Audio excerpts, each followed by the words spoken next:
Hi, I'm Callan. And I'm Simon. And this is the Doing a Little Better podcast.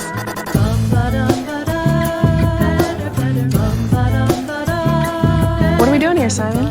You tell me. When you say what are we doing here, do you mean like on planet Earth or as humans or just like here on this recording? I think I mean specifically right here in this moment on this podcast and recording that we're starting.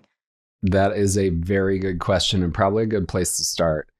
It's funny, you and I, we've only crossed paths a couple of times, so we're still getting to know each other. Mm-hmm. And I think we've only met in person, like twice, 3 times? I think so, yeah. Yeah. So what I can say is you and I come from very different backgrounds, but we were brought together through a series of strange coincidences, maybe serendipitously, because we both see the same thing and we both believe the same thing. Yeah. And we're here to have a conversation about what that is. Well, let me say what those things are, because you might be saying, well, what are those things? Okay, cool. I feel like there are 3 things that you and I really see eye to eye on that is kind of at the heart of what we're here to talk about. So the first is the idea that creativity is an unbelievably powerful accelerant for progress, right? Mm-hmm. And we'll break that down and what that means. But the reason why that's important now is we are at a time when we need progress more than ever. Right? This is a moment in time where anything we can do to accelerate progress is so critical. Mm-hmm. But that brings us to that third point, which is why we're having this conversation, which is the idea that the world we live in today has deprioritized creativity. So we have this really weird situation where creativity can help us move forward. We need to move forward, but we live in a world that doesn't take creativity seriously as a means to move forward. And that's what I wanted to talk to you about. I'm glad we're having that conversation. As an artist, that's something that I believe in truly. And I also feel like we're brought together by this movement that creativity needs a voice. And if it's our voices, I guess that works. No, and you know what? Something we talked about before is the idea that this is a movement that has been here long before us and will be here long after us, right? We didn't invent this movement, but we're here to amplify and accelerate it. And if we can do that, and if we can inspire more people to join in, more people to make little decisions that make the world better, that's what we're hoping to do. I'd also like to say where we are, too. I'm right now in Philly. I'm in Fishtown area. I'm in what they're calling the Arts District so that they could raise the rent.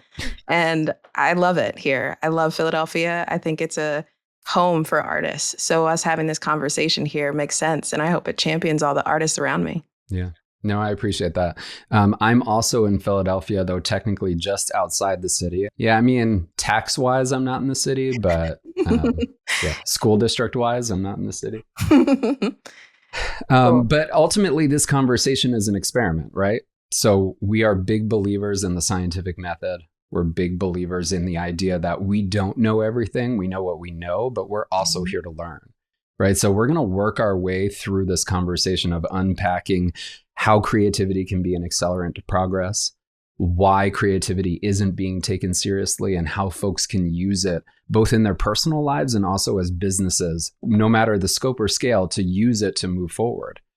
And I think we're both probably going to learn a lot during that conversation. I also want to mention that we have some really great guests that are going to be joining us that also believe in it. And we get to look towards them to teach us a little bit too. Callan, why don't you start by telling us a little bit about who you are, where you've been, how you came to be here, and most importantly, that moment in your life that made you join this, supposed movement. Yeah. Let's see. Who am I? I'm an artist. I'm a leader. I'm a creative. I've been called a creative genius, which I haven't really stepped into that role yet. It feels a little too much. But what I love about my background is I was able to go to art school. So I was at Tyler School of Art and Temple U, and I just learned everything that I needed to learn, but I was never taught business. And that was one of the hardest things coming out of an art school, not knowing business. But I started one of my first businesses when I was 11. It was called Kaylin's Care, which actually, it was pretty cool. It was a business babysitting. So I went around and I took care of little kids, but then taught my friends how to take care of them too. So I've always been entrepreneurial. And that's another thing about me too, is I go by all my names and pronunciations of my name too. It's Kaylin, Callan, Kalan. I got Colin the other day and I was like, ooh, I like that too. How about colon? Do you ever get colon? I got colon once. How did it go? Was it It wasn't great. That made you happy? it was around 8th grade. So I think around any names around that time, I just wasn't for it. That's But fair. I'm grateful because having all these different names and these different personalities have added to my career. And I've always been the type to learn. I love learning. I read every book. I try to, do everything that I can because I don't know how much of this life that I have left. So the reason that I got here in this moment is I just really care. I care more than I think I let on. And I really just wanted to do something different. I wanted things to be a little better. And I actually saw your work that you were doing, and I was so excited. I saw the Unless project, and I was like, "Ooh, the design of this! Everything was so clean and nice and fresh." And I went to like a learning, workshop, and then I found out that you guys were from Philly, and I was just so excited to be around and near other people that cared about what I cared about. So I'm happy to be here, and I'm happy to be the now director of East Coast engagement, which makes me really excited. And I feel like we have a lot to say right now because, in this time when it seems a little thankless, hellscapey, it's really nice to be able to work together and empower people and what they could do next and how they could move and operate. Yeah. So, Callan, I want to back up just for a little bit because something you shared with me before, I think a lot of folks have that underlying feeling like, can I be using my powers for good? But sometimes what happens in our lives is something just acts as a wake up call. And you had mentioned before that there was a moment in your life that you had that wake up call and said, I can't just be doing creative to have fun or have it be a filler. I need to serve a higher purpose. Can you tell me a little bit about what happened? Sure. Thanks for remembering. I think it was about maybe like 8 years ago, and I was at the height of what I felt was my career ladder. I was an international like digital strategist working for an advertising agency, and my mom had a stroke.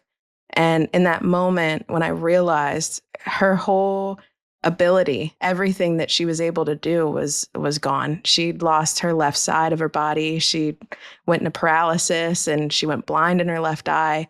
And I stopped what I was doing and I just went home to take care of her. And that really changed. Once I realized that it doesn't matter about the job, it doesn't matter about the money, it doesn't matter about the time when the people that we love need us. I did everything that I could. And so I went home to be with her, and I learned different modalities of medicine and how to take care of her. And then I started taking care of the neighbors. And then I even like our postal worker. And You came back to your babysitting roots, right? yeah, I think it's all just care for me. And I think it was that wake up call where I was like, this isn't right. I think I've always been a studious person, and I think the systems in education rewarded us so well to be able to get to the next thing and the next thing. But once my mom was sick, it didn't matter. And I've been talking to a bunch of other people about that too, where they have these moments and these realizations of family. And it's like, once we want to take care of somebody on our side, it's like you want to take care of other people. So, yeah. And I'm curious too about your moment and your impact and what brought you to the next level. Wait, hold that thought. You said about 8 years ago. Was that 2017? Do you remember? That sounds right. Like somewhere in 2017 was when that happened? Mm-hmm. Okay, I swear this is not scripted. That's wild. So 2017 was also the year that I had my wake up call. Whoa. Right? I don't actually remember if I shared this with you. So I was also, working in a huge global multi-billion-dollar corporation, doing all of the things that, I thought we should be doing, focusing on using creativity to help position what this company was doing and all sorts of stuff. Mm-hmm. And out of the blue, my father got a cancer diagnosis. That was one of those, you've got 6 months to live. Right. Mm-hmm. And I remember so distinctly, I was working in clinical research and almost arrogantly thought, oh, well, we're so advanced in terms of our ability to understand and diagnose and treat people. I'm sure there's something. It's not going to be a big deal. And I still remember the feeling of my heart beating so hard that I could hear it in my ears as those words were coming out. There's not really anything we can do. And that to me completely reoriented my perspective on what I need to be focused on and what really matters, right? So I'm going to fully admit, I've been in the creative world my entire life, just like you. You know, I grew up, started a little production company to do multi-track recording. Not babysitting, but similar. Yeah. I guess in a way, no. And was always of the mindset of like, let's just make really cool things, whether it's video, audio, websites, design. It was really about making cool things. But this moment was where it all changed into, it doesn't matter if it's cool, if it doesn't actually improve people's lives or make this world a little better. So, while I didn't leave immediately from that position, it completely reoriented how I think about who I am and what I do and how I can contribute to making this world a little better. And eventually, spoiler alert, led to the decision to say, it's time to leave this world and start a new one, right? Mm-hmm. And that, I think, is similar, Callan, to what happened with you more recently. We both left our full-time positions because we knew that we had to do something that was more impactful and would help more people to make the world a better place. And that's what we're here to talk about here. So even though we've only met in real life a couple of times, I feel like the parallels in our life and our journeys is just wild. And that's why I wanted to have this conversation with you, right? And I thought, let's not just have this conversation over a cup of coffee. Let's talk about it in a way that it could help others say, hey, you know what? I can do this thing. Or, hey, you know what? Maybe it's not as crazy as I think it is. Or maybe we shouldn't give up. Maybe there's a different way to solve this problem, right? And that's the heart and soul of what we're hoping to do here on this show. So I'm going to supplement my own history here just to give a little bit more context, if that's okay. When I was 11, I started a babysitting co-op for my neighbors. It was called... Wait, now I don't remember what you said. Kaylin's Care. Kaylin's Care. No, so I was incredibly fortunate to grow up in a household where my parents were incredibly loving and supportive of creativity. I grew up playing multiple instruments and was fascinated with how I could combine those instruments to do multi-track recording. And just to date myself, because I like to do this, I learned on what's called a cassette tape to do multi-track recording. So just for the folks out there. And that eventually turned into a production company, which eventually turned into a creative agency, which eventually turned into a strategic consultancy. But I've been so unbelievably fortunate to get to work with just the most talented, wonderful individuals who I've gotten to see firsthand how to do these things at the highest level.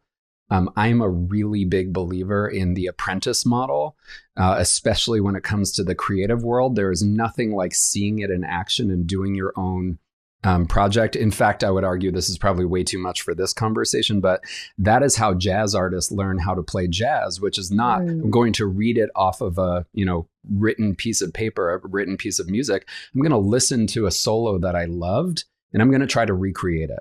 And that's how they become great, right? Try to repeat and then evolve. And that's how I learned everything that I know about the creative world. I studied neuroscience and psychology in school. I mean, come on, what are we doing here?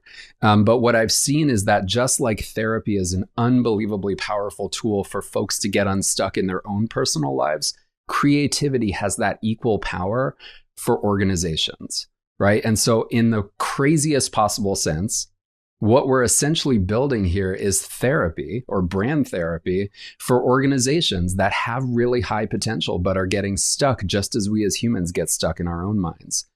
But it's complicated, right? There's no roadmap for how that works. And that's what we're here to talk about. I'd love to ask a question too, because we share a similar background. I studied AP Bio.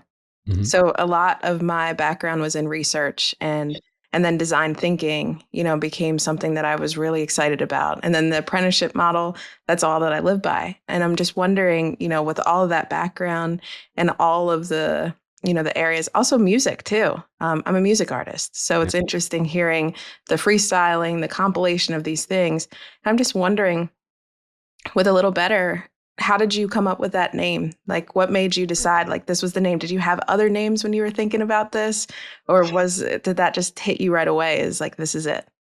And so when I was thinking about why ALBC exists, ALBC is short for A Little Better Co., by the way. When I was thinking about what do we call this thing? Well, the entire mission is to try to make the world a little better. and help individuals be a little better and help organizations do a little better and talk about what it means to use creativity to be a little better. And so I just started saying it over and over, and here we are. Right? It's a little better. And now I've been saying it a lot too. I'm noticing that it's coming into my day-to-day speech. I'll add a little better, and I'm like, oh man, here I go, just branding my life. Yeah. Yeah, I mean, you know what's been so fascinating is so you and I have such strange things in common, and I say strange in a good way, but we've had the chance to meet so many cool people as part of building this over the past 3 years, and we'll break down what have we been doing and what are we trying to do. Mm-hmm. But this thing keeps happening, like this moment of connection keeps happening where where individuals will be like, this is what I've been feeling. Like, I know that what I'm doing has power, but I'm not doing it in a way that's helping make anything better. And there's just this signal that's happening where as the world becomes more, what was the term you used? Dystopian hellscapey? Something like that. Yeah, I mean, it's appropriate. Thankless hellscape, I think, was the one. Yeah. While we slip more into this thankless hellscapey thing, maybe we can be a beacon or a lighthouse to help say, to all those folks who are feeling that, you can use your capabilities to make the world a little better, even if it's just a minor change. But creativity is that central tool that helps somebody envision what's not right in front of them or a pathway that hasn't been created before. I feel like I'm talking too much and you're not talking enough. Can I ask you some questions, Callan? Sure. So, number one, how dare you? Number two, how dare you? Yeah, exactly. So we met, we had a little bit of interaction. What was it inside of you that made you say, you know what? I need to leave my full-time job and do this. Like, tell me what that was like. In my last 3 years, with all of my background and taking care of my mom and figuring out different modalities of medicine and creating my own education business, I started getting into like a venture capital space and investment. And so for the last 3 years, I've been in the best place, which is a nonprofit. I'm so sorry. I just have to say, I love the tone that you use in a venture capital kind of space. Yeah, go ahead. So I was the head of marketing there, which is a really great job. I met really awesome people and started getting involved in government policies, understanding how the money moves, how it works. And I just realized, on some of the harder days, on some of the days when there was almost no humanity behind the dollars, it made me sick. It actually, I could feel myself getting sicker. And as I was taking care of my mom years ago, and I started learning different medicine, then I got diagnosed with type 1 diabetes. So now I wear a pump and I have to take care of my sugar levels all day long. And the stress I noticed from this job that I thought as a nonprofit that gives money and invests into the local community, the stress would come in sometimes and it could send me to the hospital. So I was at this point where I started to see that my sugars and my rising in levels of things just weren't worth it. It got to the point where I was like, this is not worth it. And I don't feel like I'm making a difference. I feel like I'm pushing pixels around. And I was able to kind of like leverage my time and figure out different stuff. But at the end of the day, it didn't feel healthy. That it just felt like it's time. I got the call. And the same way that I got the call before with my mom, it felt very divinely inspired. It felt very like cosmically, divinely, universally, however you want to call it. And whatever brought us together in this moment too, it's just like, you got the call, you better answer it. So I usually answer when I get the call. That's just how it is. I love that. Mm-hmm. I was going to make a joke about superheroes, but I don't really know where it's going. No, I really appreciate that. And I appreciate the context. You've also done some really cool things, right, over the past couple of years. Are you comfortable talking a little bit about the Grand Clio Award that you won? Sure. Thank you for knowing the things that I win. I appreciate that. And I think that is how we started, because I wanted to do a film for the Woodmere. So, that's what it was. I was trying to remember, like, what was the context? Yeah. So 2 years ago, I think it was now, I won the Grand Clio, which is something that when the director of the Clio Awards called me, and he actually cried, which I thought was really beautiful. And I wasn't expecting that because my film is called Black Women Are Resting. And, this white man is crying. And he was so moved by it. And I was just like, wow, this is really big and this is really important. And it just made me realize that I love making cool things. I love making things that I can't live without. I love making music. I love bringing artists together to understand money and different things. But when it came to that film, I knew it's a 10-minute film and I knew that I had to do it. And when I got the award, it just gave me that extra validation. And it also made me do some digging too, because I said to Michael, the director, I said, how many other Black women have won the highest honor in the Clio Awards? Since it's been an international design advertising award, it kind of looks like an Emmy or like it's just a really beautiful piece. And he said, the only one, he said, it's hard to tell. It's been around since the 1960s, but the only person that he knows who is Black and who's a woman is Doja Cat. So I feel very honored to be able to share that with her. And I can't wait to tell her someday, like you and me are doing things. I think she won hers on a Taco Bell commercial. So completely different things. But I'm very Talk excited. about doing a little better, right? Right. I love Taco Bell. So I think Taco it's Bell, really, would you like to sponsor this podcast? hey, Taco Bell and Doja. Um, I think that the work that we can do, I want it in social good. And so I think that just sent me on a trajectory where I was like, I have to do social good. And that's when I saw a little better too, because I love the sustainability. I love the artist advocacy. Seeing a group of people that care about making the world a little bit better, it seemed aligned. So Yeah. I'm glad that we found each other.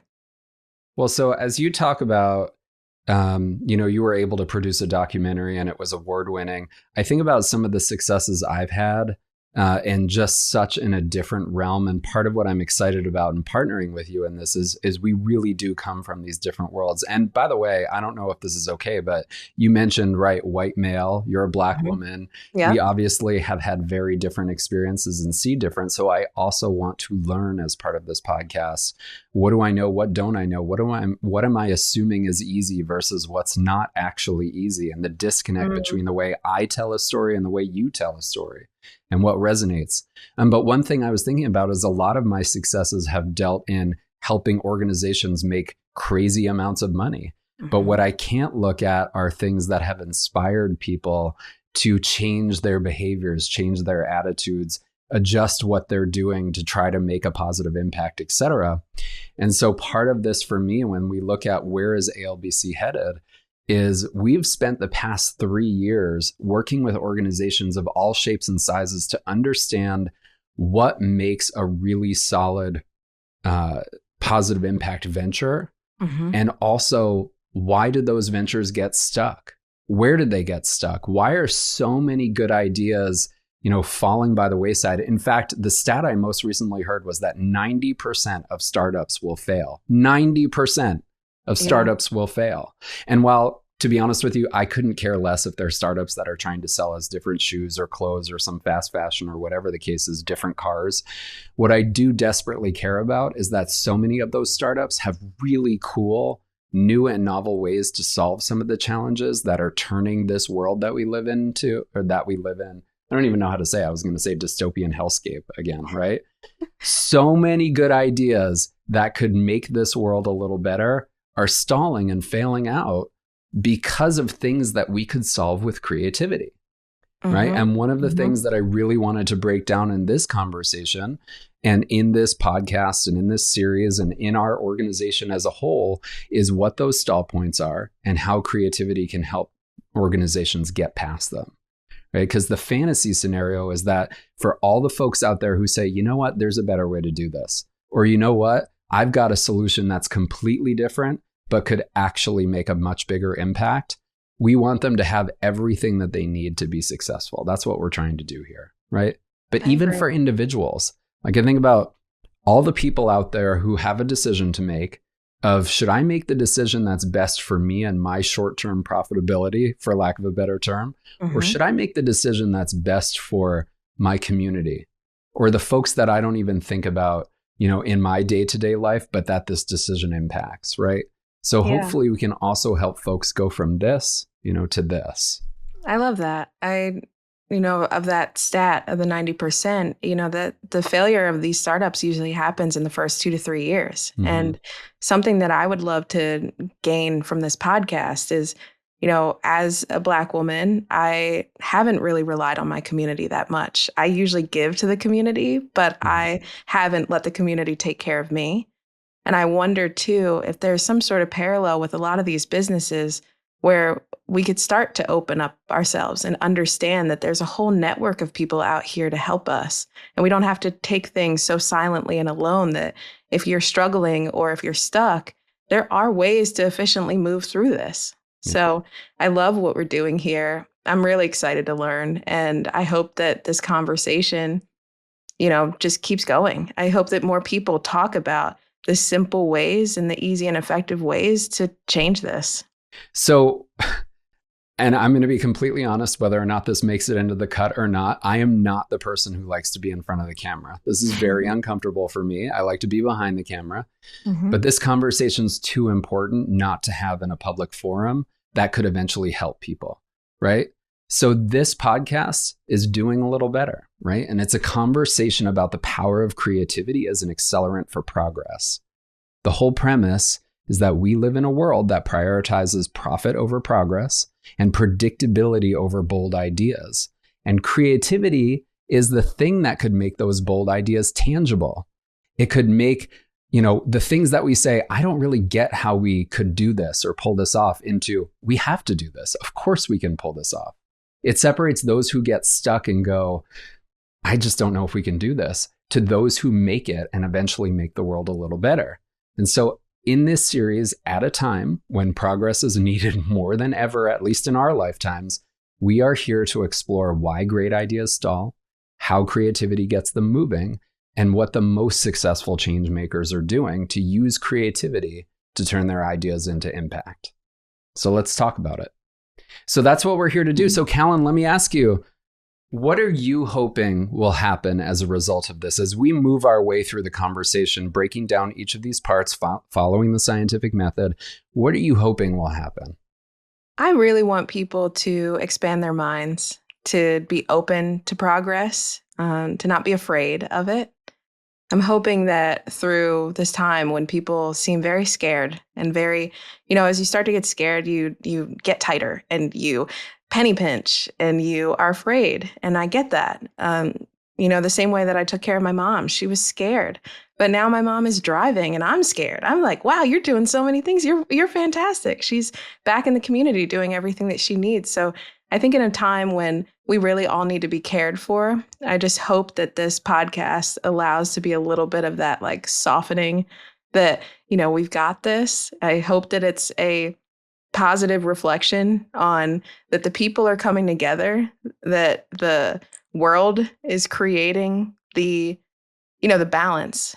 I think that when it comes down to it, on one end, when things go bad, there's another side that's going good. So I'm really hoping that this podcast just allows people to realize that we're all here together and we're going to take care of this. Now, what about you? I'm curious as to what you'd like to receive out of this. I'm hoping to get some sponsorships. Taco Bell for sure. Kin Euphorics. This is a wonderful drink. You should. Oh, I love Kin. No, I'm kidding. Yeah, I mean, oh my gosh, where to even start? Hold on, let me think for a second. Think about it. We got time. Yeah, even in its smallest way, what can these conversations do? So one of the most rewarding parts of this, the past couple of years of getting this thing up and running and starting and figuring out what we're doing is meeting people, like you said, who are doing interesting symbiotic things to try to solve similar issues. And I think my ultimate hope is to build a network of folks who can solve all these different pieces. I mean, look, we're a small organization. We don't know everything. We never will, right? It's going to be a community of like-minded people that can solve this. And no matter what the challenge is, have the tools and the experience to overcome specific stall points. And so ultimately, I'm hoping that we can start to meet more folks and build that network out and build an engine where we all work together. But I also keep thinking about this quote from one of the first organizations we piloted a project with, small community organization in Germantown, right, in Philadelphia. The executive director, we were doing a voiceover, a talking head video, and albeit this was a different administration, but she said so clearly and without any hesitation, the government is not coming to save us. There is no situation where the government makes this work for us. It is on us and our communities to support one another. And we have lost touch with the importance of community and the importance of helping our neighbors. And so part of what I'm hoping to do by putting this out there in a public forum is to be that lighthouse, to help be that beacon. Just like you said, Callan, we are here. And no matter if you already know what you're doing or you don't know what you're doing and you need help or you don't need help, but you want to share an example of how you were able to solve some of these challenges, or you have a specific situation that you would like us to talk about, I am hopeful that we can start to build this community and accelerate this movement and bring a lot of these like-minded folks together to try to make the world a little better. Wow, I love it. I'm here for it. And I'm really excited to build this community with you. And I'm looking forward to the guests that we have in here. And it's going to be fun. I love that quote, too, of the government is not going to save you, because in my background, I never believed that the government was here for us anyway. So it's a thing to realize that, yes, we have laws and rules and structures in place, but it's really the people. And who better to help the people than the artists? I think that the artists have always been people aligned. So let's have fun. Yeah, I mean, I realize it's 3:00 and we could talk about that point all day long. All right, so let's do a quick overview. What are we going to be talking about? This is a short season, if you will. But true to the scientific method, we're going to form our hypothesis. We're going to test that hypothesis by meeting with people who have very different life experiences and expertise, who can help us validate or correct what we believe to be the case, and ultimately bring us back to, these are the things that you can do, and these are the tools that you need to have to be able to overcome these stall points. Right. And along the way, we're going to try to add value. And if the things that we're sharing are helpful, please let us know. If they're not, please extra let us know, because we don't want to waste anyone's time. So with each episode, we're going to try to add some value with some things that you can do and toolkits. But again, we are looking to you to tell us what's resonating and what's not. And as Simon said, we're here to build a community. So find us over on Instagram. We're going to be there. We're going to have show notes and worksheets, and we're just trying to build this together. So the more input you give, the better. And we hope to help you along. Can I also just interject a quick story arc of where we're going with this, if it's helpful? Yeah, you should. So in episode 2, we're going to be talking about the art of getting unstuck. Creativity can break through all of these problems. Maybe not all of them, but some of them. So in episode 2, you'll be able to see how you can get unstuck. So in episode 3, we're going to be rethinking the toolkit. This is why creativity beats cash and credentials. When we talk to different companies and we think about investment, how can we get more strategic about investing in these companies that really matter? How can we get specific about the creativity that we use? If you're using technology and you're using AI, what if we bring in a human to talk about these things? How can we work with our different intelligences that we already have at the table? In episode 4, we're going to talk about one of the hardest parts of creativity, which is validating the efficacy of the work that we're doing in such a way that people who are investing and supporting these projects will understand, right? So we're going to translate things that are emotional, human, unstructured in a way that we can report on, measure, and say, yes, this absolutely is the right way to do it. For better or for worse, that's the world we live in, and that's what we need to be able to do. In episode 5, A Little Better, A Lot Stronger, Embracing Creativity for True Change, we're going to navigate this turbulent landscape and explore creativity and how it can be a powerful tool for actually organizations and the world at large.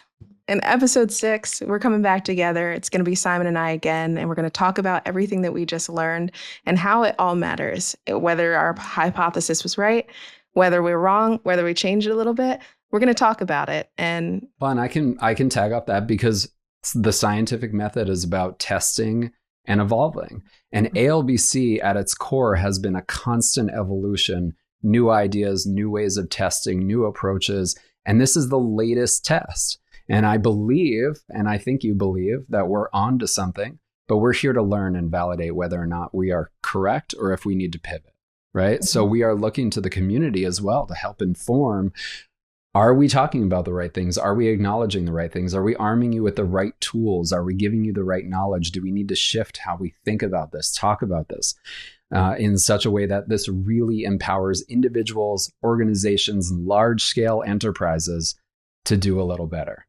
wow. All right. Well, let me say, if it's okay, and certainly stop me, but what I want to make sure, as we wrap this up, one of the most important things, the reason we're doing this in this very uncomfortable and public forum is because we want this to be something that is informed by the community, right? So for folks who may be listening, if you agree with what we're saying and you have lived experience that backs this up, we need you to share it so we can amplify this story.